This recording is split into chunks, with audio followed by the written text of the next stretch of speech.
La obesidad se ha convertido en un grave problema en todo el mundo y también aquí en América Latina, donde México ocupa el primer lugar.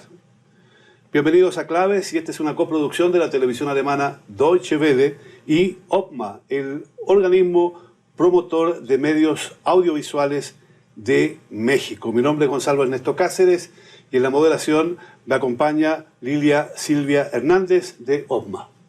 Gracias, Gonzalo, y bienvenido a ti también y a la Deutsche Welle, desde luego, en esta coproducción de algo muy interesante y un fenómeno, un problema que estamos viviendo en nuestro país y efectivamente en América Latina.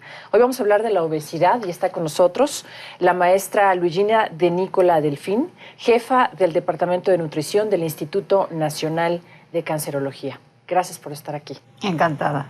También está con nosotros la doctora Miriam Beltrán Vila, que es profesora e investigadora titular del Departamento de Atención a la Salud de la UAM Xochimilco, coordinadora del Observatorio de Alimentación en México, nutrióloga y antropóloga social. Gracias también por estar aquí. Muchas gracias por invitarme. Está con nosotros el maestro Arturo Barba Navarrete. Él es periodista científico, director de divulgación de la Secretaría de Ciencia, Tecnología e Innovación. Gracias. Muchas gracias. Un placer. Y por último está con nosotros el doctor Juan Ángel Rivera Domarco. Él es director adjunto del Centro de Investigación en Nutrición y Salud del Instituto Nacional de Salud Pública. Bienvenido y gracias también por estar aquí. Muchas gracias, Lilia, Gonzalo, por la invitación. Al contrario, Gonzalo. Gracias también de mi parte. Y desgraciadamente, 1 de cada 10 adultos tiene un índice de masa corporal superior al recomendable. Y de obesidad mueren millones de personas en el mundo.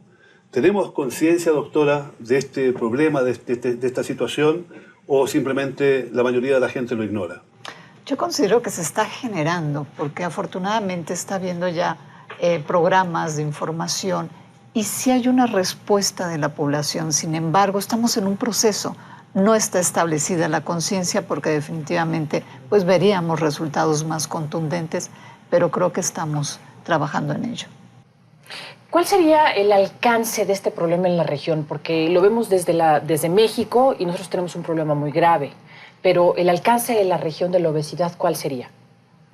En México, por ejemplo, se estima que la obesidad, con datos de 2008, tiene un costo de alrededor de 67,000 millones de pesos. Es decir, podríamos Muchísimo tener dinero. Otro seguro popular completito con ese gasto tan grande. Imagínese cuando hablamos de América Latina, el costo que esto tiene.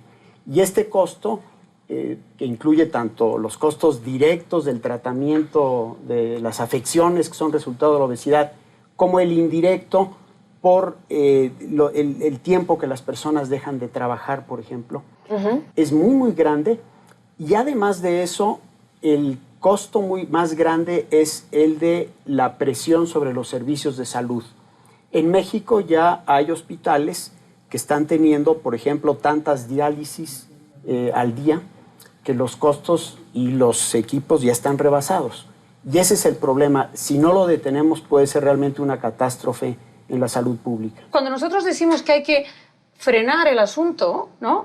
En este momento lo que nos encontramos es que particularmente, o sea, prácticamente todas las políticas van englobadas a que el sujeto tome conciencia, pero no tenemos una política clara o cuando menos un programa bien establecido que funcione, que dé lugar o que tenga la capacidad de atender a toda esta población en el primer nivel de atención. Es decir, mucho antes de que llegue la diabetes, mucho antes de que llegue incluso a un nivel de obesidad alto, mucho antes, por supuesto, que llegue la ceguera, la amputación, en fin, todas las condiciones que suceden después, ¿no? O sea que no solamente hay que crear conciencia, sino que las acciones que tienen que tomarse desde la parte de la salud pública no están. Apenas se está tomando conciencia, no hay todavía los pasos concretos para acompañar a los pacientes. Sí, desde la perspectiva del paciente oncológico, hablando de este alcance, algo muy singular que estamos observando es que son pacientes que regularmente uno esperaba, o en antaño se recibían pacientes que venían desnutridos. ¿Y ahora qué es lo que está pasando? Son pacientes, y me voy a un ejemplo muy singular, que son aquellos cánceres vinculados con tubo digestivo, que hay una afección de la ingesta de alimentos, y tú dices, debe de venir con una desnutrición, y no está ocurriendo. ¿Qué está pasando? Estamos viendo obesidad en estos pacientes. Entonces, verdaderamente a nosotros nos llega esta conjunción de dos enfermedades, donde estamos viendo la obesidad, estamos viendo un paciente que tiene cáncer. Sería interesante saber, maestro, si es posible ayudar a evitar realmente que este problema se agudice. Usted es periodista científico. ¿Qué pueden hacer los medios de comunicación? Es realmente fundamental, no solamente para campañas políticas, para transmitir valores, sino también para educar de una manera informal a la sociedad. Creo que el papel no se está aprovechando esta capacidad de los medios de comunicación. Realmente no veo grandes campañas del sector gubernamental para prevenir, ¿no? Por un lado, impulsar el aspecto de la prevención y por otro lado, tampoco veo las grandes políticas en el sector salud que estén orientados a la atención. Y estamos en la mezcla del peor de los mundos posibles. Por un lado, tenemos ya un problema grave, ¿no? Al ser el país a nivel mundial que tiene más obesos, no solo infantil, sino también de adultos.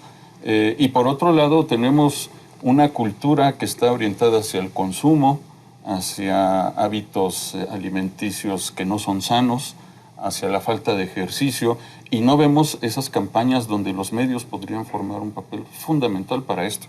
Por supuesto que para difundir ese cuidado dentro de la población, no se requieren grandes recursos económicos dentro de los hogares o dentro de las casas para tener una alimentación más balanceada. Y creo que el papel no solo de los medios, sino de otros actores sociales también está faltando, que deberían estar ahí. Los grandes atletas deberían ser parte de esas campañas de prevención y de concientización de la sociedad. Ahora, esto pareciera una carrera irrefrenable, así como se está pintando, porque según las estadísticas y los estudios, dicen que en 15 años el número de personas afectadas por la obesidad se va a triplicar. Entonces, ¿qué es lo que estamos haciendo hoy o qué tendríamos que hacer hoy para que eso no ocurra? Algo muy importante, y quisiera hacer alusión a lo que dijo antes Miriam Bertram sobre el papel del sector salud, es que el problema de obesidad es un problema multifactorial y la respuesta tiene que ser multisectorial. El sector salud es muy limitado. El sector salud lo que hace es dar atención a la salud y en todo caso dar también educación, orientación alimentaria a quienes acuden a los centros. Pero esto es un problema que tiene que ver con la producción de alimentos, su distribución, sus precios. Tiene que ver mucho también con la cultura alimentaria, cómo estamos modificando una cultura tradicional que nos protegió de la obesidad por muchos siglos. Estamos adoptando patrones de alimentación no saludables. Tiene que ver con la economía, es decir, la producción de alimentos y bebidas en este momento en México es importantísima económicamente. Está generando recursos, pero por otro lado está enfermando gente. Nos enfrentamos a un dilema terrible. A ver, entonces sería el cambio de dieta de lo que usualmente consumíamos en nuestro país hasta hace 20, 25 años y la falta de producción de eso que consumíamos y el cambio por cosas que están empaquetadas, adicionadas, no sé. Miriam. Cuando nosotros estudiando nutrición teníamos que ver cómo se atacaba el asunto en ese momento de la desnutrición, siempre partíamos de una idea de que es un asunto multifactorial y las políticas públicas en México en ese momento eran políticas integrales, o cuando menos en papel, ¿no? Cuando menos en papel. Hoy ni siquiera en papel. Es decir, nosotros hoy tenemos políticas públicas en México que la de salud va por una parte y la de desarrollo social va por otra. La de producción y distribución de alimentos va por un lado que no está relacionada con la de salud ni con la de desarrollo social. Digo, un ejemplo muy simple, en el sexenio pasado teníamos al mismo tiempo la recomendación de la disminución del consumo de leche entera por parte de la Secretaría de Salud, donde el grupo del doctor Rivera emitió las recomendaciones, y en los parabuses de la Ciudad de México había unos anuncios que decían que se tomaran 3 vasos de leche al día y era una promoción que hacía la Secretaría de Agricultura. Sí. Y recursos pesqueros, etcétera, recursos, en fin.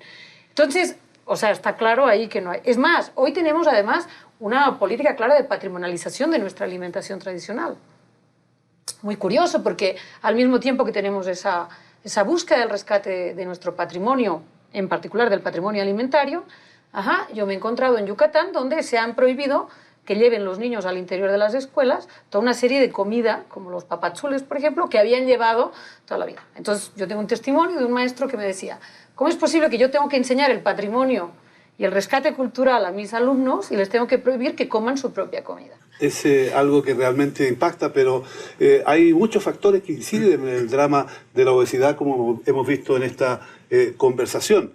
Nosotros hemos preguntado a muchos mexicanos cómo ven ellos el problema, qué soluciones piensan que podrían existir, y estos han sido los resultados.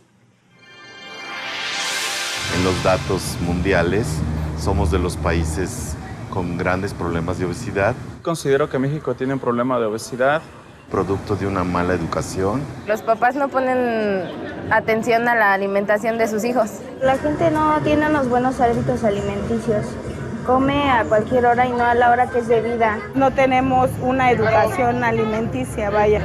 Entonces nuestros hijos así crecen. Estaba muy obeso y se me botó el azúcar. Hace un mes me operaron de una pierna por sobrepeso. Malas comidas, comidas chatarras. Comemos lo que podemos y a la hora que podemos. No creo que la gente realmente le interese mucho cambiar su dieta ni nada.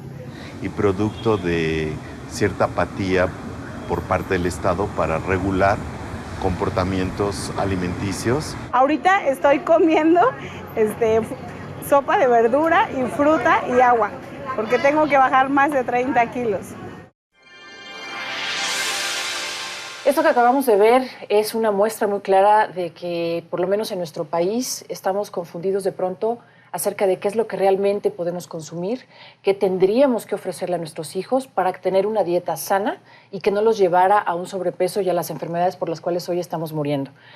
¿Qué tendríamos que hacer o qué tendríamos que darle de información a la gente para que supieran qué consumir?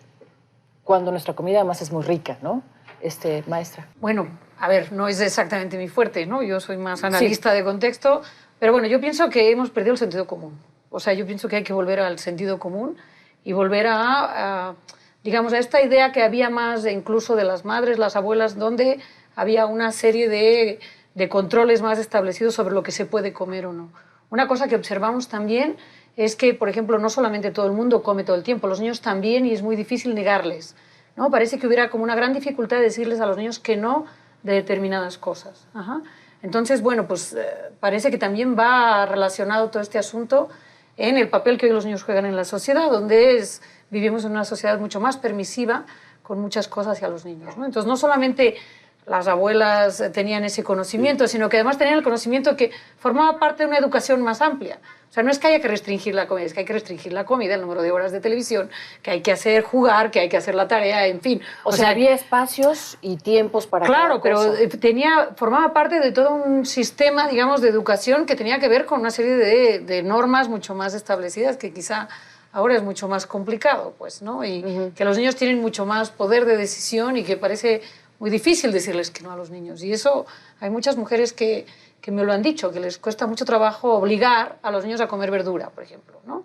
No quieren pelear con ellos. Ah, bueno, todos nos peleamos con nuestros padres en su momento, ¿no? Claro. ¿No? O sea, ¿por qué ahora ya no? Es ahora, no porque es no.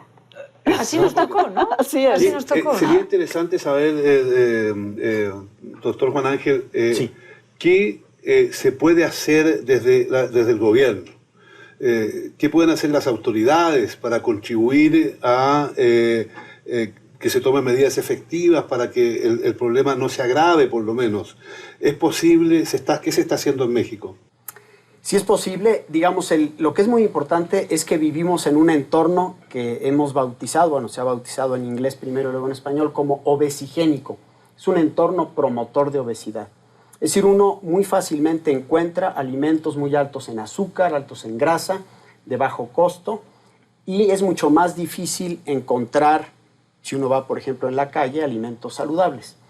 Quiere decir que el gobierno tiene por ahí dos grandes funciones. Una es el de asegurar que todo mundo tiene la información a la que tenemos derecho. Todo mundo debería tener derecho a saber que ciertos alimentos en exceso me provocan problemas serios, me van a provocar diabetes y obesidad. Esa es una cuestión de información. Pero lo otro es, el gobierno tiene la obligación de modificar el entorno para lograr que los alimentos saludables y la actividad física se conviertan en opciones viables y fáciles para la población. Y quiere decir que entonces sí hay que regular. Por ejemplo, ¿cómo podríamos lograr que los precios de los alimentos saludables fueran un poco más bajos y los de los alimentos no saludables altos? Ya se dio el primer paso. El impuesto a los refrescos y a la comida alta en densidad energética fue un muy buen primer paso. Tenemos que evaluar y ver cómo funciona, pero es un buen paso. Pero tiene que estar acompañada también de información. Tiene que estar acompañada de un entorno escolar en donde el niño tenga agua. Porque ¿de qué me sirve que el niño esté convencido que puede tomar agua cuando no hay agua en las escuelas? Es decir, el Estado debe favorecer que el niño tenga agua potable, que en las escuelas exista fruta, verdura, existan buenos alimentos. El panorama es bastante negro.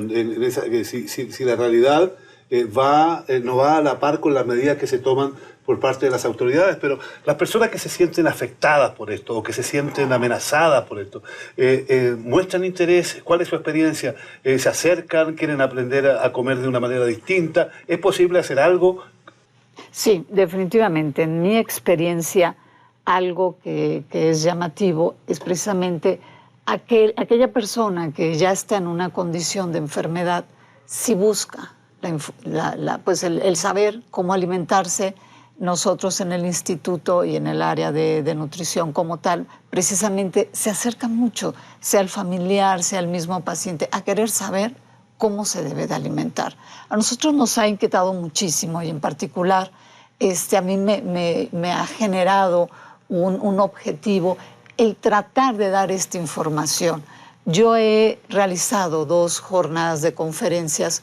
A una la titulé ¿El cáncer se puede prevenir?, que estaba vinculado precisamente, es con el estilo de vida. Y esta segunda que acabo de realizar hace un par de meses, y las he orientado precisamente a público en general, porque yo no quiero que sea nada más el paciente que está en el instituto, sino que venga la población a informarse, que se llamó Estilo de Vida Saludable. Y abordamos precisamente todo esto que hemos estado planteando, cómo cuido mi alimentación, en dónde, es el decirles dónde está el azúcar, dónde tú puedes a lo mejor estar eligiendo algo que consideras que va a ser saludable, pero no estás cuidando las cantidades. Es un total de información que debemos de brindar. Y créanme que de manera muy grata llegó muchísima gente, se llenó el auditorio, fue sorprendente de que las personas están ávidas de la información y quizá no hemos sabido cómo llegar, cómo dar esta integración, porque a lo mejor la damos pero de manera aislada y debemos de darles el contexto general para que puedan integrarlo. Ahora, el asunto también tiene que ver con que venimos de una historia de desnutrición y que se veía bien que alguien fuera un poco más llenito o llenita, porque entonces quería decir que tenía acceso a una vida distinta. ¿Cómo hacer en tan pocos años este cambio para decirle a la gente es que estar llenito o llenita no es un asunto saludable? Cuando incluso se buscaba que los niños fueran regordetes. Hoy ya no, y es un cambio muy rápido de mentalidad. ¿Cómo hacer de venir de un espacio de desnutrición o de gente con desnutrición a personas con obesidad? Doctor. Bueno, debemos cambiar el paradigma, incluso en la atención primaria de salud ya está cambiando. Por ejemplo, en el pasado lo importante era el aumento de peso y se evaluaba si el niño iba bien, si había aumento de peso. Ahora, por ejemplo, en el programa Oportunidades, la consigna es que el niño debe aumentar de talla, aumentar de tamaño corporal. ¿Y cómo? A través de fomentar, por ejemplo, la lactancia materna exclusiva. Se sabe que los niños que tienen lactancia materna exclusiva acaban siendo más largos y más delgados. Se ha visto, por ejemplo, que la ganancia de peso, especialmente a partir de los 2 años de edad, si hay una ganancia excesiva de peso, eso se traduce en obesidad. En muy corto plazo, el niño a los 6 años ya puede tener sobrepeso o obesidad, aumento en la presión arterial, aumento, por ejemplo, en insulinas. Es decir, empieza ya el cuadro de enfermedades crónicas muy temprano porque hay ganancias excesivas de peso. Y hay que empezar desde esta etapa. y cambiar el Sí, paradigma. totalmente. Ahora el niño sanito no es el niño llenito, gordito, sino es el niño más alargado y delgado, que es lo que deberíamos buscar. ¿Qué pasa cuando se aumenta de peso? ¿Cómo afecta a la persona que lo padece? ¿Sufre solo consecuencias psicológicas o también padece graves trastornos físicos? Veamos el informe que hemos preparado para entregarle a ustedes más detalles de esta enfermedad y también quizás de lo que usted podría hacer para evitarla. Más personas mueren por comer demasiado que por comer poco. John Kenneth Galbraith. El sobrepeso y la obesidad constituyen un serio problema de salud pública a nivel mundial. Y como ya es ampliamente sabido, no solo afecta a personas adultas, sino que se ha convertido en un padecimiento infantil y juvenil. La norma oficial mexicana para el tratamiento integral del sobrepeso y la obesidad brinda esta definición sobre el padecimiento. El sobrepeso y la obesidad se caracterizan por la acumulación anormal y excesiva de grasa corporal. Se considera una enfermedad crónica, cuyas causas son multifactoriales. Existen diferentes tipos de obesidad. Algunas se clasifican de acuerdo a su origen, en obesidad exógena, cuando la persona se excede en la comida, y endógena, causada por problemas metabólicos u orgánicos. Por las zonas de acumulación de grasa, de tipo androide, si sigue el patrón del cuerpo masculino, y ginoide si sigue el patrón del cuerpo femenino. Y por el índice de masa corporal, en obesidad tipo 1, moderada, tipo 2, severa, tipo 3, mórbida, y tipo 4, extrema. Lejos de la creencia popular, la obesidad no es un simple problema cosmético, sino una enfermedad, con múltiples consecuencias negativas en la salud física e incluso emocional. Es imprescindible emprender acciones para su detección temprana, prevención, tratamiento integral y control del número de pacientes que la sufren. Recuerden, tenemos que cuidar lo que comemos y así evitar la obesidad. La glotonería es una emoción de escape, un signo de que algo nos está comiendo por dentro. Peter de Vries. Bueno, siempre que ha habido problemas muy grandes, hay quien dice que la obesidad es una pandemia que se extenderá muchísimo más, es lo que nos están diciendo los estudiosos. La ciencia ha tenido soluciones, ha buscado, los científicos se han puesto a trabajar. En ese sentido, maestro Arturo Barba, ¿cómo se ve desde la ciencia esto y qué es lo que ustedes están aportando? Bueno, la ciencia puede aportar muchísimo y siempre lo ha hecho en muchos aspectos. Como es un problema multifactorial y muy complejo, por supuesto que el análisis y la manera de atacarlo tiene que ser igual. Y uno de ellos, ya lo mencionó el doctor Riverado Marco, es el proporcionar información. Y esa información es clave desde el punto de vista científico para que la sociedad pueda tomar mejores decisiones. Aquí este aspecto es muy importante, la concientización de la sociedad, proporcionándole información científicamente confiable. Por ejemplo, el disminuir la ingesta de hidratos de carbono o disminuir la ingesta de grasa es una parte. Pero no solo eso, ¿no? También se tienen que buscar el poder procesar alimentos de una mejor manera, sin perder las capacidades nutricionales y sin enriquecer con azúcares, por ejemplo. O con sodio, por ejemplo, también, ¿no? Exacto. Pero bueno, hay muchos aspectos que pueden servir para enfrentar esta epidemia nacional. Yo creo que debe de enfocarse así, ¿no? Como una verdadera emergencia para el país y poder enfrentar este problema. Por ejemplo, la semana pasada, en una de las revistas científicas más importantes, se secuenció el genoma, se publicó la secuenciación del genoma del oso polar.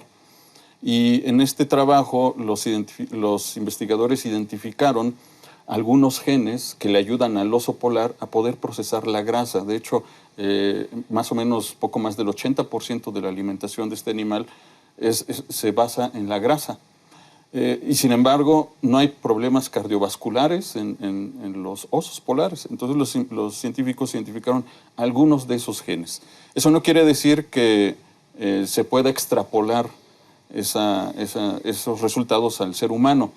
Pero a veces en la ciencia se pueden encontrar algunas soluciones o algunas investigaciones que puedan ayudar y contribuir un poco. Sin embargo, yo creo que aquí el problema es mucho más amplio, por supuesto, donde el sector científico tiene que participar, pero aquí tiene que participar todo el mundo, tiene que participar el sector educativo, ¿no? Que es muy importante para que los niños estén mejor educados sobre los alimentos que se consumen, no solo en la escuela, sino en todos lados, y por supuesto que también los sectores sociales, ¿no? Para que se desarrollen campañas de concientización y de educación informal a las amas de casa y a los padres, para a su vez transmitírselo a sus hijos o para ellos mismos tomar mejores decisiones. Porque hay un detalle ahorita, lo que estaba mencionando. Podemos estar en normopeso y tener enfermedad. ¿Qué quiere decir? Puedo estar en un normopeso y no alimentarme adecuadamente. O sea, ¿puedo tener mi peso normal? Sí.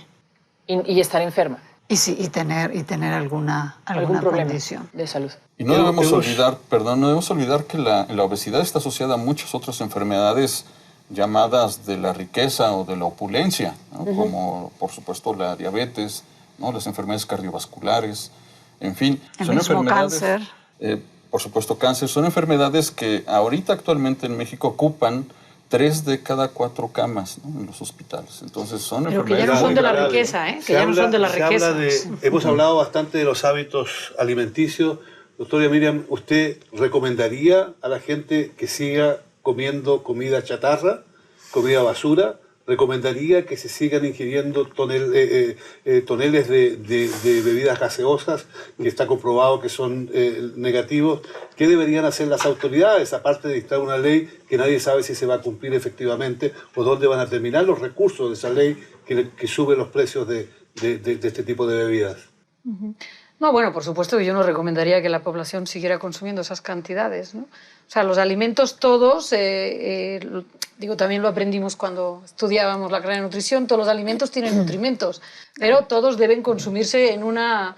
O sea, no es tanto lo que hace malo a un alimento, su contenido, sino la cantidad, ¿no? Que se consume de ese alimento, ¿no? Entonces, ciertamente no, eso no significa que tengamos que erradicar de toda nuestra vida todos los placeres que sí nos da la comida, ¿no? Claro. Lo que tenemos que... Yo por eso apelaba al sentido común, ¿no? De decir, bueno, una vez, de vez en cuando, se puede consumir una golosina o todas, por ejemplo, todas las comidas de fiesta son comidas en general abundantes. Eso en nuestra cultura y en todas, ¿no? Todas las comidas de fiesta son abundantes, son de alta densidad energética, son ricas en grasas, pero se hacen eventualmente, ¿no? En fiestas. Exactamente, porque son fiestas. Claro que también lo que nosotros vemos en la población es que hay cada vez mayor cantidad de ocasiones en que se consideran celebraciones festivas, ¿no? Pero es que la gente está comiendo todos los días comida basura. Así es. Entonces, a cada hora. Lo que yo por eso digo, volvamos al sentido común, o sea, volvamos al sentido común de tener 3 comidas al día, de tener en la medida de lo posible, pues, ¿no? Un orden. Un cierto, claro, orden. Que depende, una cierta estructura, sí, ¿no? Que depende, claro, mucho de las condiciones en las que viva cada uno y de las posibilidades, pero aún así podemos, pues, ¿no? Claro.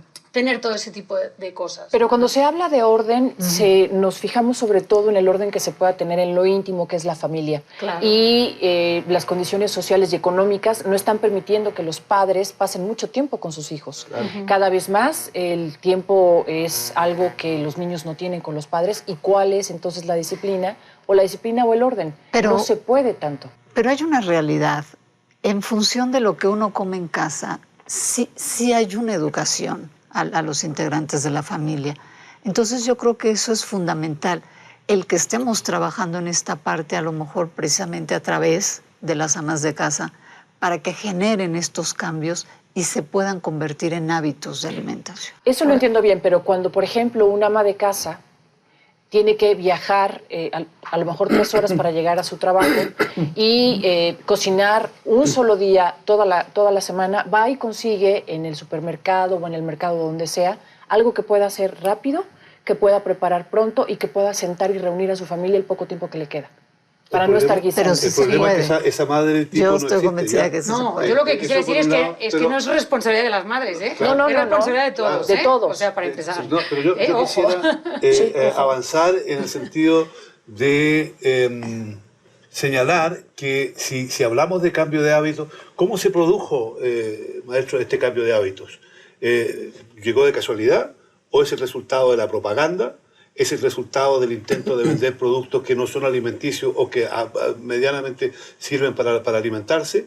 ¿Es el resultado de qué? De una televisión que está más preocupada de sus ingresos que de decirle a la gente, mire, no coma eso porque le va a hacer mal? ¿Y qué consecuencias tiene cuando una persona llega a ser obeso por estar viviendo, que a lo mejor porque no tiene otra oportunidad de alimentarse o no sabe? ¿Qué significa esto para esa persona en concreto? Yo creo que fueron la suma de todos esos factores. Por un lado, por supuesto, por ejemplo, hablando de aspectos culturales, los niños ahora ya no se divierten como nos divertíamos antes. Ya no juegan como jugábamos antes. Ahora los niños se sientan frente al televisor con el videojuego y se pueden pasar horas ahí. Su actividad física ha disminuido muchísimo. Y esto no es de ahorita, ¿no? Es de hace varios años. Yo recuerdo que yo me la pasaba jugando con mis amigos en la calle, corriendo, sí, claro, jugando fútbol. Pero esos hábitos ya no son actuales, viables, ¿no? Ya no. Y ya no hay los espacios. En México no hay tantos espacios para que los niños puedan jugar así. La inseguridad es otro aspecto también muy importante que ha impactado. Y por otro lado, bueno, la vida moderna que impide que las personas se dediquen un tiempo a cocinar, a preparar los alimentos tan ricos y tan nutritivos que tenemos. Yo recuerdo que, por ejemplo, durante años en México no se daba una verdadera hambruna gracias a la mezcla del consumo del chile, del maíz, la tortilla. El frijol, ¿no? También. Y el frijol. Era una mezcla nutricional muy rica.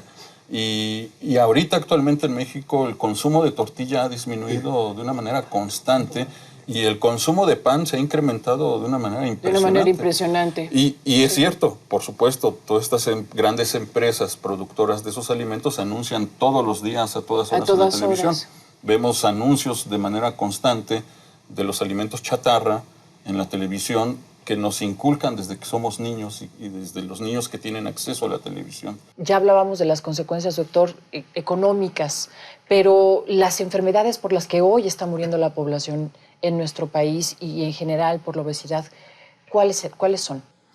Sí, pues, diabetes tipo 2 es una enfermedad con una alta prevalencia en México y es uno de los factores principales de riesgo es la obesidad. Tenemos también hipertensión. Tenemos un porcentaje altísimo de adultos con hipertensión y la obesidad también favorece la aparición de hipertensión. Tenemos hígado graso, que está aumentando muchísimo, que tiene una serie de problemas muy grandes, y enfermedades cardiovasculares, que también son las principales causas de muerte. De modo que cuando vemos las principales causas de muerte en México, la gran mayoría de ellas se asocian con obesidad. Me faltó decir también cáncer, varios tipos de cáncer que están asociados a la obesidad. De modo que sí, la obesidad está contribuyendo con una altísima carga de la muerte en México. Y la otra parte que tiene que ver con la economía es los alimentos frescos o naturales cuestan más. Por favor. Bueno, cuestan más sobre todo en relación a dos cosas, yo diría. Uno, a la saciedad, es decir, a la capacidad que tiene de hacer que los individuos se sientan satisfechos. Recordemos que ciertamente venimos de una historia donde ha habido más escasez que abundancia y por lo tanto la saciedad es un punto bien importante para nuestra población, porque es una de las cosas que les da satisfacción a la hora de la comida. La otra cosa, pues, ¿no?, es que sí hay una cuestión de gusto, en donde los alimentos industrializados, además de ser más baratos, estar más disponibles, tienen una alta palatabilidad, donde apelan a ciertos sabores básicos y universales, como el salado, como el dulce, ¿no?, como con cierta grasa, que da cierta textura a los alimentos y que eso hace que eventualmente se vuelvan más atractivos, pues, ¿no? Entonces, bueno, pues yo pienso que es como un combinado de muchas cosas, pues, ¿no?, donde el precio sí es un asunto importante, pero también tiene que ver con la distribución, con la saciedad y con el gusto. Y la disponibilidad. El problema es un problema colectivo, por lo que hemos visto en este momento, pero la solución, habría que decir también, empieza por lo individual, o sea, que cada persona afectada al menos, o en peligro de caer en obesidad con la ayuda de instituciones, del gobierno, trate de buscar soluciones. ¿Qué recomendaría usted, maestra, a una persona afligida porque no tiene esperanzas, no sabe cómo llegar a esto. ¿Cómo podría cambiar sus hábitos? ¿Cómo podría ser diferente y de esa manera también tratar de solucionar su problema? Bueno, yo considero, y retomando un poco lo que acabamos de platicar, que si bien pudiésemos nosotros enfocarnos precisamente en alimentos de origen vegetal, hay algo que no podemos negar: los de origen animal tienen un mayor costo. Y finalmente son aquellos que están asociados con un contenido de grasa. De manera tal que debemos de reducir, no eliminar, pero sí reducir, limitar la ingesta de alimentos de origen animal, incrementar los de origen vegetal. Hay que recordar, sobre todo considerando la parte de la proteína, que es fundamental para todo organismo, que nosotros podemos obtener proteína de origen vegetal a través del frijol y la combinación con un cereal. Esto nos hace una proteína equivalente a la de origen animal. Y este tipo de modificaciones nos van ayudando. Lo que ya se ha mencionado, reducir la cantidad de grasa. Debemos saber qué cantidad de alimentos son las adecuadas, precisamente porque, como bien mencioné, yo puedo decir, es que llevo una alimentación equilibrada, pero puedo estar excediendo las cantidades.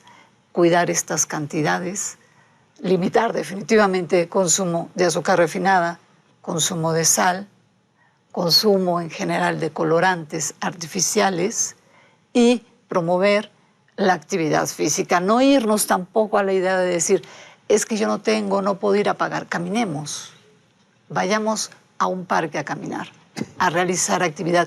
Y algo que yo he observado que es contundente es la constancia. No se trata de un momento, no se trata de decir un periodo de tiempo corto. Tiene que ser parte precisamente de nuestro estilo de vida. Yo quisiera agregar solamente algo a lo que la maestra acaba de decir, que en lo que estoy de acuerdo, y es que según la última encuesta de nutrición que hicimos en el 2012, entre el 25 y 30% del total de calorías que comen los mexicanos viene de bebidas azucaradas y los alimentos que tú mencionabas como comida chatarra, es decir, alimentos con alto contenido de azúcar, de grasa, alimentos procesados. 30% en adolescentes, 25% en adultos y en niños, es altísimo. Digamos, en todo caso, como decía Miriam, claro que hay un lugar para el postre, hay un lugar para las aguas frescas, pero en el pasado no era más de 12% del total de energía. Estamos en 30%. Entonces, por ahí, si empezamos por ahí, es muy fácil, hay que bajarle a eso, aumentar frutas y verduras, cereales de grano entero. Tenemos la ventaja de ser uno de los pocos países que tiene cereales de grano entero todo el tiempo. La tortilla. Exactamente. Y los frijoles.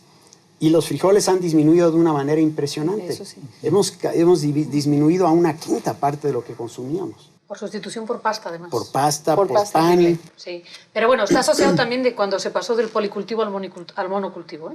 Cuando México dejó de ser un gran productor de frijol, y que se producía junto con el maíz, ahí se observó, desde los años 80, se observó que disminuía el consumo de frijol, porque además se volvió más caro el frijol, la pasta es más barata y es más rápida, es más rápida de preparar, no solamente lo que implica en tiempo, sino también en costo de combustible. Entonces, bueno, o sea, en el costo de combustible para mucha población es muy importante, porque eso solamente es una cuestión de tiempo, sino también, y yo recuerdo en mi primera práctica de campo, cuando yo empecé a estudiar antropología, el costo del combustible para hervir agua, por ejemplo. ¿No? Cuando había todas las recomendaciones para hervir agua, yo digo, me formé, veníamos de la época del cólera y había que hervir agua, y la población decía, muy bien, ¿y quién va a pagar el gas?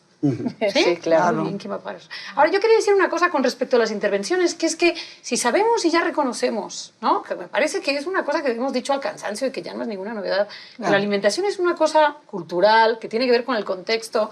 ¿Por qué insistimos en dejarlo a un nivel individual la atención?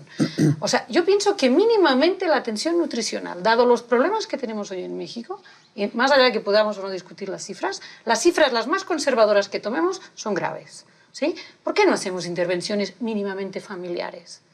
por ejemplo, y no que el sector salud insiste en tener al paciente como el gran sujeto. Porque ese paciente, él o sus hijos o sus nietos o su familia, seguro alguien más hay. Doctora Miriam, y en este caso yo quisiera preguntarle al doctor Juan Ángel, esto de que los enfermos de obesidad tengan que pagar más, ¿le parece a usted una medida correcta? Que los enfermos de obesidad, o más bien que los productos se tengan que pagar. No, se dice que alguien está promoviendo una ley por los costos altos que significa tratar a los pacientes, que sean los propios pacientes los que tengan que asumir costos más altos para su recuperación. Es una aberración, es un asunto de responsabilidad colectiva, es una responsabilidad del Estado. No podemos penalizar a un individuo que realmente es víctima de ese entorno que el Estado no ha logrado corregir.